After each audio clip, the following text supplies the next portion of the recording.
அல்லாஹ்வுடைய தூதர் சொன்னார்கள், நாளை மறுமையில் முதலாவது விசாரிக்கப்படக்கூடியவர்கள் இந்த 3 பேர்.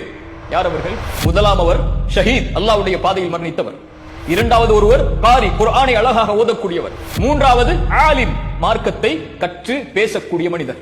இந்த துறையிலும் இன்று பிரபலியம் தேவைப்படுகிறது. அல்லாஹ் அழைப்பான், ஷஹீத் ஏன் செய்தாய்? அவர் சொல்வார், யா அல்லாஹ், உன்னுடைய பாதையில் இறக்க வேண்டும் என்பதற்காக செய்தேன். அல்லாஹ் சொல்லுவான், மக்கள் உன்னை புகழ்ந்தார்கள், மக்கள் உன்னை ஷஹீத் என்று சொன்னார்கள், அதெல்லாம் சரி, நீ செய்தது அதற்காகவா? உன் உள்ளத்தை அறிந்தவன் நான். நீ பொய் சொல்லுகிறாய். உன்னை மக்கள் ஷஹீத் என்று போற்ற வேண்டும் என்பதற்காகத்தான் செய்தேன். யாருக்காக செய்தாய்? அவர்களிடத்தில் சென்று கூலியை வாங்கிக் கொள். காரி, குர்ஆனை ஓதினாய், எதற்காக ஓதினாய்? அவர் சொல்வார், யா அல்லாஹ், உனக்காகத்தான். பொய் சொல்லுகிறாய் அடியானே, மக்கள் உன்னை குர்ஆனை அழகாக ஓதக்கூடியவர் என்பதற்காகத்தானே குர்ஆனை அழகாக ஓதினாய். போய் பெற்றுக்கொள் நன்மை அவர்களிடத்தில். ஆலிம், மார்க்கத்தை கற்று பேசக்கூடியவர் அழைப்பார், அல்லாஹ் எதற்காக செய்தாய்?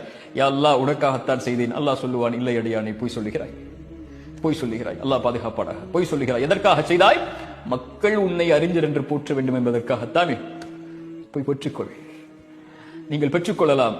நீங்கள் மார்க்கத்தை சொல்லக்கூடிய மனிதராக இருந்தால், மார்க்கத்தை எடுத்து வைக்கக்கூடிய நபராக இருந்தால், உங்கள் Facebookல் எத்தனை பேர் இதை கமெண்ட் செய்திருக்கிறார்கள், எத்தனை பேர் இதை லைக் செய்திருக்கிறார்கள், எத்தனை பேர் ஃபாலோ செய்திருக்கிறார்கள், மக்கள் இதை ஏற்றுக்கொண்டார்களா, மக்கள் இதை பார்க்கிறார்களா, நான் பிரபலியமாகி விட்டேனா, மக்கள் மத்தியில் எனக்கு அங்கீகாரம் இருக்கிறதா, மக்கள் என்னை மதிக்கிறார்களா, மக்கள் என்னை அறிஞர் என்று போற்றுகிறார்களா, மக்கள் என்னை காரி என்று போற்றுகிறார்களா, மக்கள் என்னை சிறந்தவர் என்று போற்றுகிறார்களா என்று நீங்கள் பிரபலியத்தை மக்களிடத்திலே தேடிக் கொண்டிருந்தால், மறுமையில் அல்லாஹ் அழைத்து சொல்வார், யார் உங்களுக்கு லைக் செய்தார்களோ, யார் உங்களுக்கு கமெண்ட் செய்தார்களோ, யார் உங்களுடைய வீடியோக்களை ஷேர் செய்தார்களோ, அதைத்தானே எதிர்பார்த்தாய். அவர்களிடத்திலே சென்று நன்மைகளை வாங்கிக்கொள். என்னிடத்திலே எதுவும் இல்லை, எனக்காக நீ எதையும் செய்யவில்லை என்று.